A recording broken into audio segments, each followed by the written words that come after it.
ที่เห็นหนึ่งไม่ธรรมดาพี่น้องเนาะเป็นกำลังใจให้เด้อพี่น้องเลยมาอยากไต่ไปอยู่ตะบกล้าไต่พี่น้องเลยเนาะเห็นอะไรอันนี้ไงเช็ดอันนี้ได้น้องจอยเอ้ย โมเฮงได้ช่วงนี้ชิตาเลย บ่แห้งเลยเหรอ ข้างในได้ลูกได้ลูกมือเลย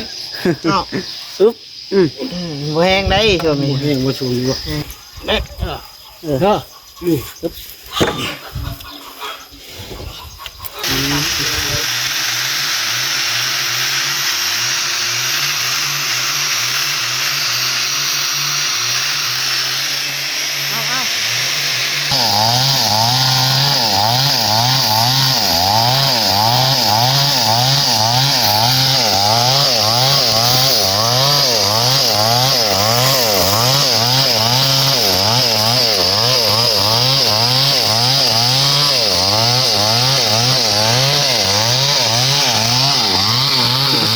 เบิ่งแล้วเบิ่งอีกพี่น้องก็ทรงมันงามดีเนาะไม่ก็ซื้อจุดไปโอเคพี่น้องสำหรับที่นี่ก็ได้เนาะ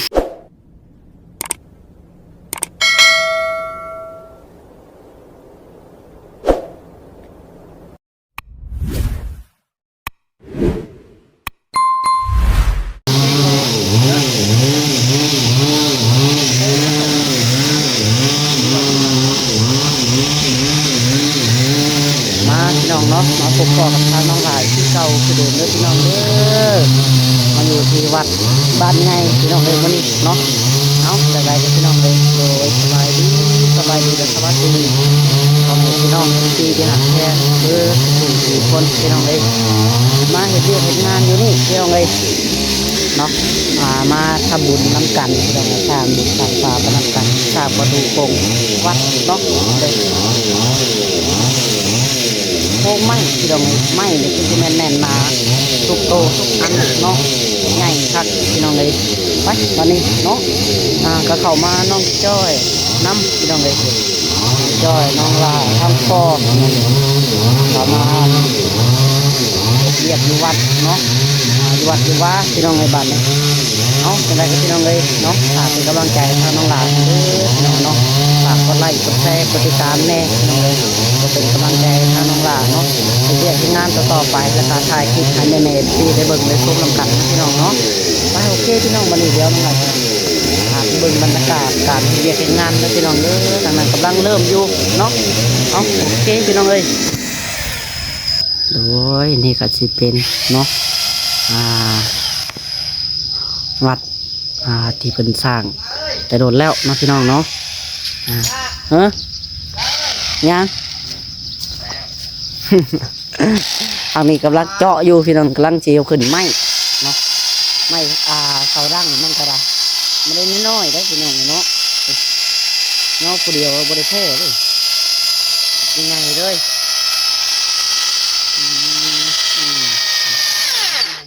ติดตามเพิ่น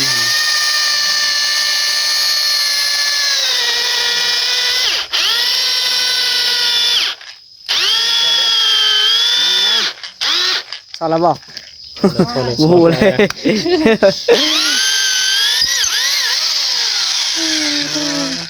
สบายดีอาจิตานเนาะเฮ็ดอยู่นี่ประจำบ่ดูประจำเลยคู่มือ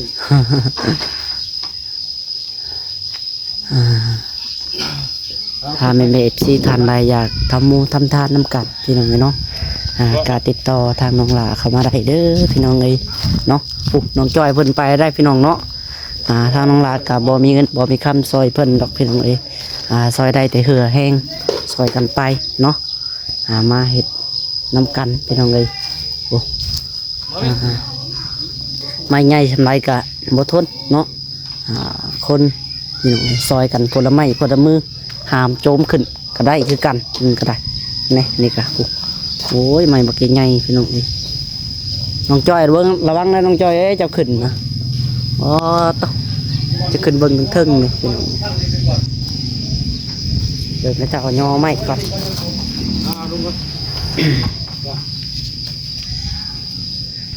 รอเบิ้งรอบๆกันพี่น้องนี่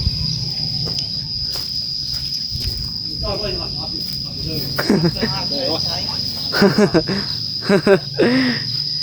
้องจอยเอ้ยจีแฝอยู่บ่แฝไหมอยู่บ่ มีแต่ไม้ตัวใหญ่ครับพี่น้องเอ้ยเป็นไม้ไม้ลอยเลยพี่น้องเนาะไม้ลอยไม้ใหญ่ เห็นว่าน้องจอยขักเนาะไม้ใหญ่ เสาขาดกระดิ่งเสา เสาก็สุดยอด ชิตานบอกแรกเลยครับ นะครับดูสินะ ให้ใช่ เอาอึ๊บโอ้ยค่อยๆเด้อเอ้ยโอ้พี่น้องเอ้ยพอตกยอแพ้ไปสิดานเจ้าก็ได้ จะย่องแผ่จะกระตับคอเจ้า พูดไปพูดก่อนไปพูดก่อนทำขึ้นก่อน สองคนได้ต้องขึ้นไปยอนำกันยอหยกขึ้นเทิงนะหยกป้าไว้วางไว้ขึ้นเทิง ขาดกระดิ่งเสา คุณไปวางไปแล้ว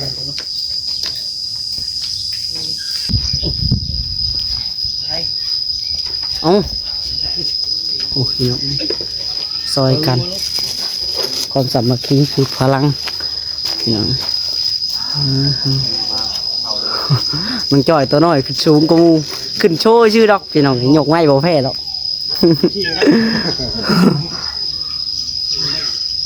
เมื่อถึงยับขยับมันไม่ทรงเส้นมันไม่ภาพคนแล้ว แต่ทั้งพ่อพี่น้องเลยเป็นหัวหน้าคุมงานทั้งนี้เนาะสบายดีทั้งพ่อต่อทั้งพ่อเป็นคนออกแบบออกอย่างบ่ โดย ออกแบบในตัวอันนี้เลยพี่น้องเลยก็ยังขาดหลายอย่างอยู่ดอกเนาะก็เสียบ่แล้วง่ายพี่น้องยังเหลือตะเคาะนังค่าเนาะก็ยังทันได้แล้วไม่ข่าวกระว่างไม่พี่น้องเลยได้ขึ้นมือละโตสองโตไปสั้นแล้วไม่มันใหญ่เนาะพี่น้องค่อนข้างเกียดยากเพื่อที่ซับแล้วแต่ละตัวหนึ่งแต่ละโตเป็นไม้ร้อยมันจึงได้ทนหลายปีฮะ งามบ่งาม คักงามแล้ว หายใจผืดนะเอามือเลย โอ้ยเนาะหนูจ้อยอีกอะไรขึ้นไปโชว์ชื่อนะนี่ยังไงเราเพิ่งเราเล่ากันพี่น้องนี่ เมื่อยเลย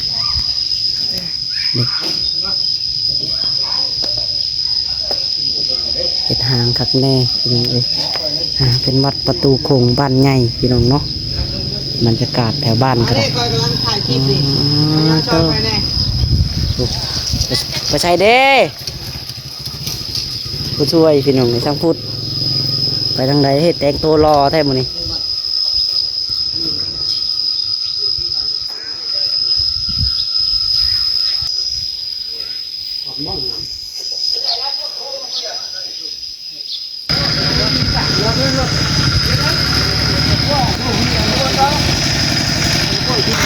มาเบ่งมุมสูงกันพี่น้องเลยไทยหรอกคนไทยกล้าขึ้นพี่น้องเลยเนาะโอ้ย ได้เบิ่งมุมสูงแน่นอนปุ๊บเสียวเด้มาให้ FC เบิ่งเนาะเนาะเดี๋ยวไม่แม่ FC ที่เสียวไปน้ำ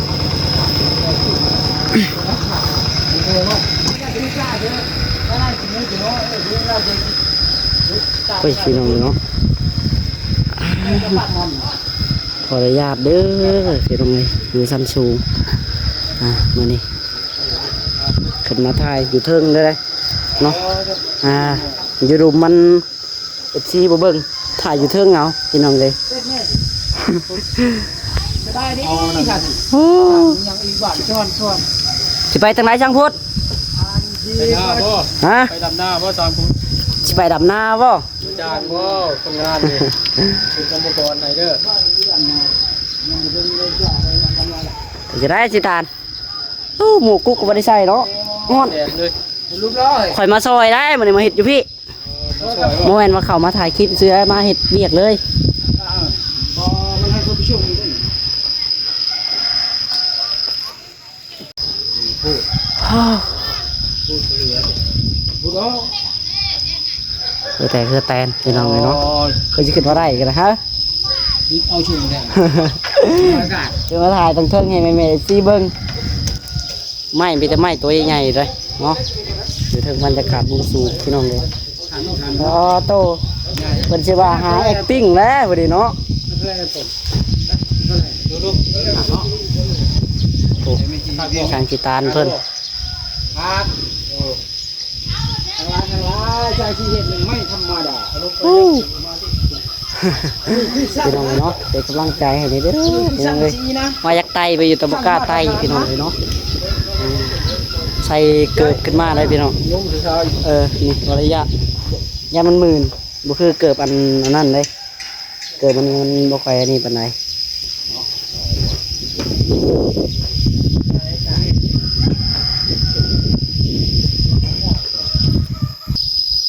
ไปทำหน้าบ่ ไปกันได้ละเด้อ ไปทางใดบาดเลยบ่ต้องพูดไปดำนาบ่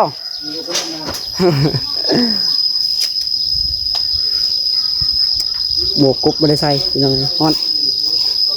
กุ๊บก็บ่ได้เข้ามาพี่น้องเลยพอดีเข้ามากระทันหัน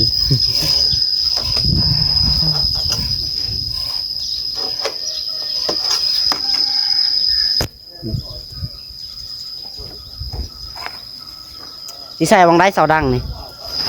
ไป ทางใต้โอ้ทางใต้พุ่นเนาะมาเบิ่งตะกสางขึ้นก่อนขึ้นกันจะคนแต่ละมือบ่อันจิตัน 2 คน3 คน 2 คน 3 คน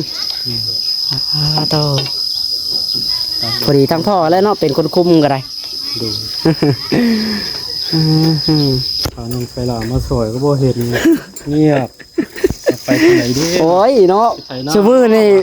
นี่เป็นอาชีพเลี้ยงงูได้ชูมือนี่ไปเบิ่งงูเผากล้า เด็กงัวหลายเนาะ โอ้ยงูข่อยกับ2 โตชื่อนะข่อยหาเองซื้อเองดอกงูน้องละอะไรพี่น้องไปเบิ่งงูตัวเองมันได้ปล่อยให้อ้ายเขามาเรียกมันปล่อยอ้ายเบิ่งพอได้อ้ายก็กลับมาแต่นาเก่งแล้วกับมันนะทีแรกอ้ายก็ขึ้นไปนาเก่งเด้ขึ้นไปบ้านเมียเพิ่นขึ้นไปถ่ายหน้าอยู่พุ่น ไปกันแล้วบ่เห็นว่า ถ่ายเฮานะเดี๋ยวอ้ายบอกจักเฮานะยังทันได้ถ่ายหุดซ้ำ ชุบไปนะตามขุดก็บ่เห็นแล้วเงียบเลยสางหลายคนเอามาซอยจักดีเด้อ มาช่วยบ่น้ำมาเบิ่งชื่อเมื่อกี้เนาะ โอ้ มาเบิ่งแล้วก็ไปพี่น้อง เบิ่งแล้วก็ไป โอ้ที่ใส่เสาดังทางใต้นี่เนาะ บ่ตัวนะ เสียงเสียวไปทำกันอยู่เด้อพี่น้องอันนั้นเทิงบรรยากาศพี่น้องเลยค่อนข้างเงียบเงาตามบ้านตามเมืองก็ได้คนกับค่อนข้างหลายมีแต่ไปให้ไปหน้าเบิด หลายเดือนแล้วบ่ได้พ่อกันเนาะ ไผเอาวะ ตั้งแต่โบกคืนน้องตัวทองแล้วเรามิดจัดเนาะ ทางมันเลยเนาะครับไปหารอที่สาว ไปหู นั่นก็บ่ได้ไป พี่น้องเลยน้องจอยเอาน้องจอยเอ้ย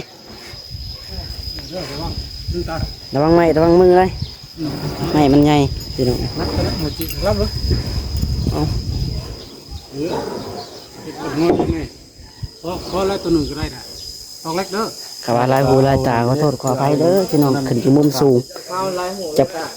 จับกล้องออยนสิไว้แน่ขอโทษขออภัยได้ๆจะลดวะ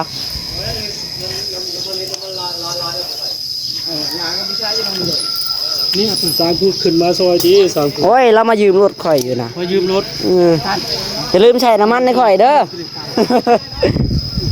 ข่อยไปซิโนว่านในใส่เต็มทางจะใส่ข่อยอีกเด้อ มาจะเป่าฮะ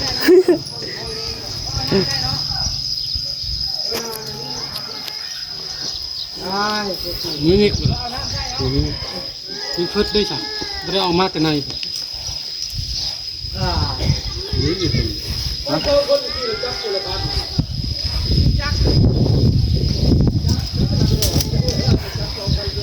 แค่ฉันบอกลองดูดิใครจะมีหน้าบ้านดิ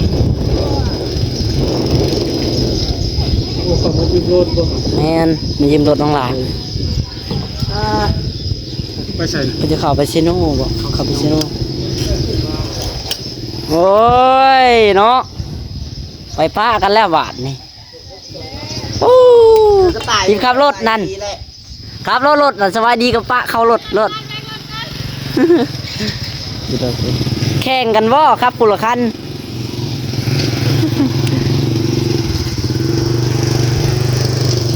บรรยากาศมุมสูงพี่น้องเลยเรือนซาน นี่ยืนไม่น้อยนี่ยังขันคนนี้ตัวนั้น วัดในชิวเป็น มาเลยเด้อ ว่ากลางกับบ่กลางพี่น้องอยู่ท้ายบ้านแถวๆโซนทางนี้แคมป์ป่าไปหันเนาะแคมป์ป่ากิน มีเด้หมดแล้วคือเห็นอะไรอันนี้นี่ เสร็จอันนี้ได้มันจอยเอ้ย บ่แห้งได้ช่วงนี้สิตาเด้ บ่แห้งได้แล้ว ข้างแน่ได้ลูกได้ลูกมือเลย อ้าว อึ๊บ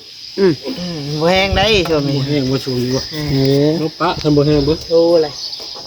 บ่คือไอ้สิตาเนาะกำลังแห้งน้อยสิตา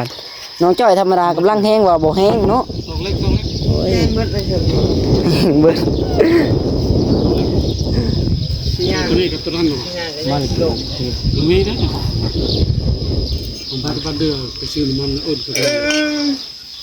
เอาแล้วแม่ผมข้าวตามนี้มันไหลได้เนี่ยครับ ได้มาน้ำเขานี่ ต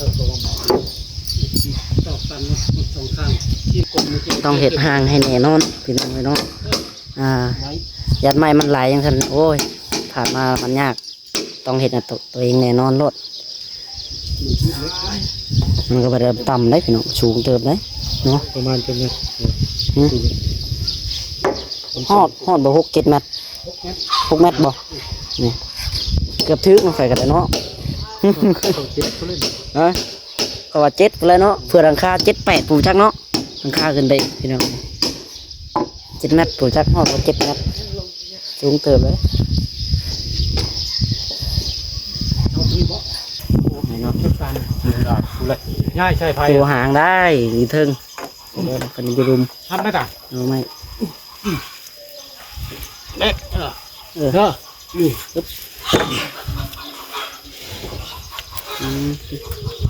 2 คน 3 คน ใส่วางขาเนี่ยใส่ข้างนี้มันจะถูก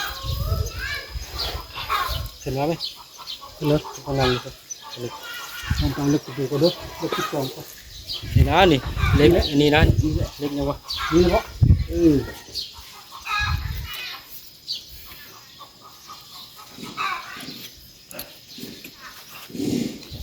ใช้บนใจหน่อย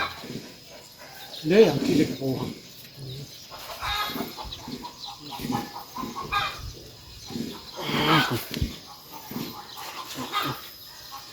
เด้อตั้งเลยตั้งขึ้นไหลเด้อเนาะ โอ้ยเอากดกับเอากด จะได้ไม่บอกเอา เบิ่ง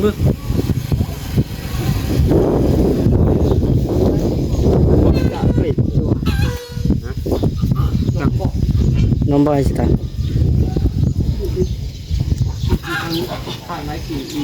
โอ้ยังพ่นแห้งใช่เดี๋ยวเบิ่งนั่งก่อนจับครับด้วยนะ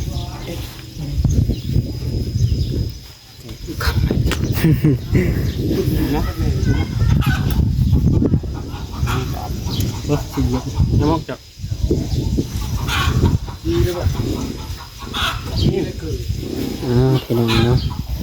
เอาน้ำกับไตบุญน้ำกันซอยกันเสร็จใหม่แต่มือ อยู่ในป่ะ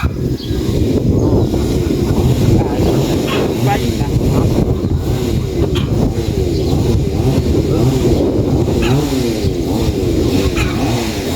เดี๋ยวรอเบิ่งก่อน พอปีกว่าคอยปักไป เราเบิ่งทางระเบียงน้อยทั้งอันสั้นน้อยก่อนพี่น้องเลยเป็น2 สั้นเราเห็น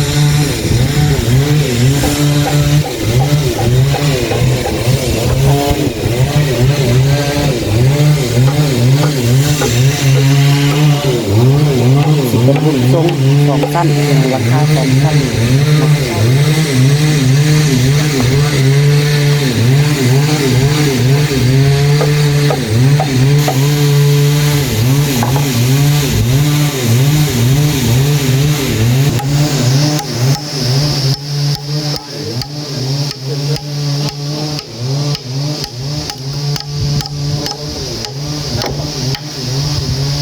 ไม่แข็งกันเนาะตอกอยาเข้า ใส่ไฟป่ะ มันใหญ่มันแข็ง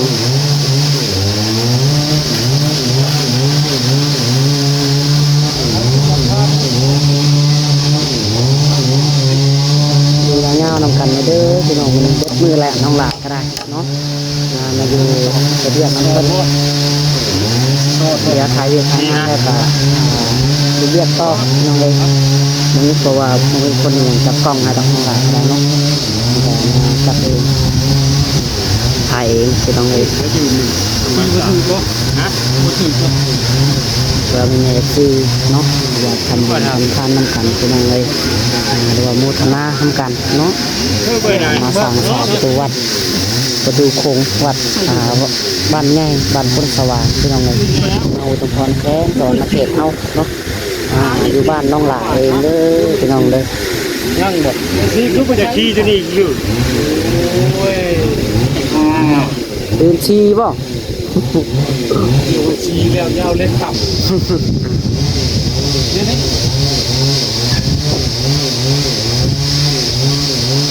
เมื่อว่า น้องไม่ รถจะขาลมจะขาครึ่งเท่ากันเนอะที่เรือจากโบครับหอมกันรถอะไรได้นะมีไรครึ่งลูก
สตาร์ทมันขาดแล้วบอกหรือว่าบาดซื้อบ ากก็คือ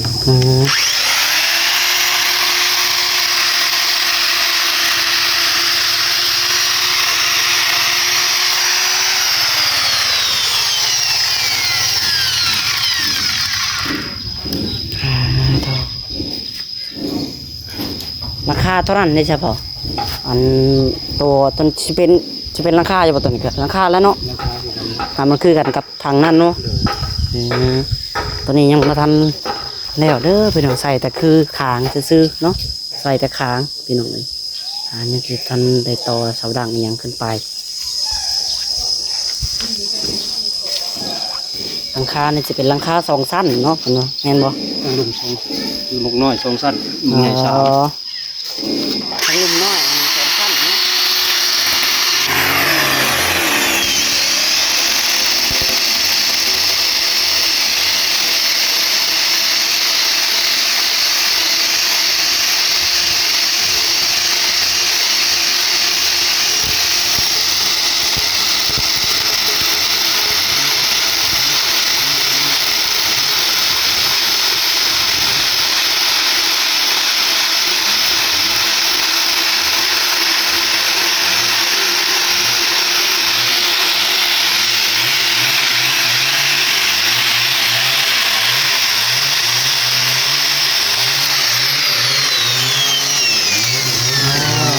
เนาะ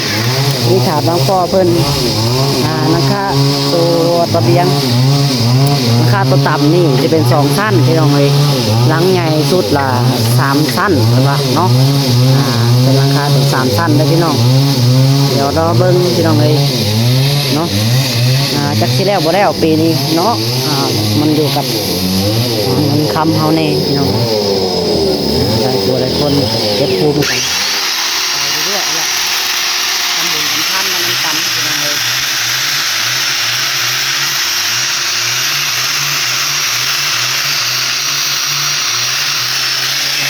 เอาโอ้ยเนาะแน่แน่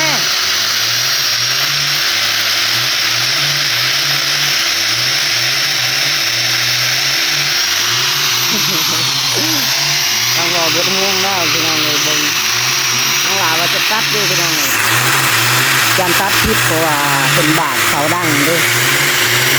ตัดบุเป็นพี่น้องเลยตัวนี้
สุดยอดชื่อคักเนาะ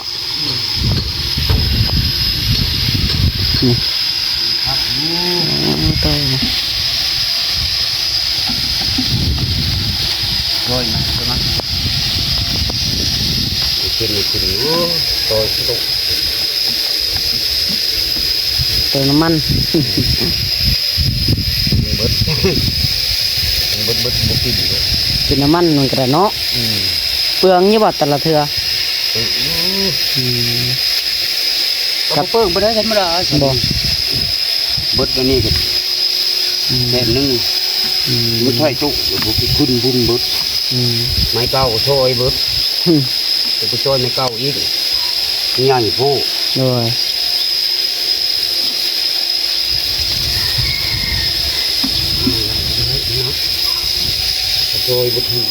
เอาซอยกันไปพี่น้องเลยเห็นน้ำวัดน้ำว่าทำบุญน้ำกันเนาะ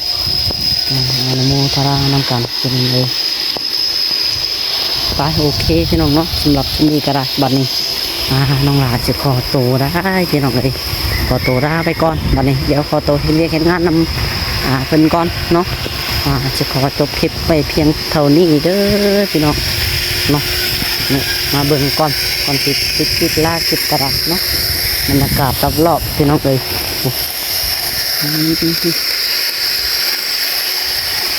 นี่เจ้าเนาะเบิ่งแล้วเบิ่งอีกพี่น้องทรงมันงามดีเนาะไม่กระซื้อจุดไปโอเคพี่น้องสมองที่นี่ก็ได้เนาะถ้าว่าน้องหลาที่พลาดประการใดขอโทษขออภัยในเนี่ยที่เบอร์สู่คนพี่น้องเลยสำหรับที่นี่ก็จะขอกล่าวคำว่าสบายดีพี่น้องบ๊ายบาย